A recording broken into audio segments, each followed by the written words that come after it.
என்ன காரணத்துக்காக இங்கே வந்தான்னு தெரியல.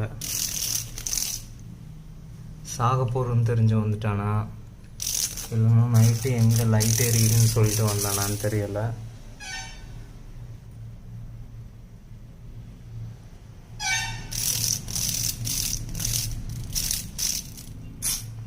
தெரியல, அவனால் பறக்க முடியலை.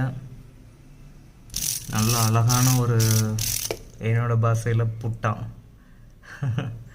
நல்ல அழகான தட்டானும் கூட.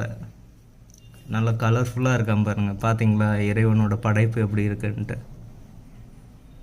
தெரியல, ஆள் ரொம்ப டயர்டாக இருக்கான், அவனால் பறக்க முடியலை. Is very tired. நான் வீடியோ எடுத்தாலும் அமைதியாக தான் இருக்கான். கஷ்டப்பட்டான், அவன் நம்மளை துன்பப்படுத்த மாட்டான்ட்டு இப்போ அமைதியாக உட்காந்துருக்கான். தெரில ஒரு வேளை திட்டுறானான்ட்டு.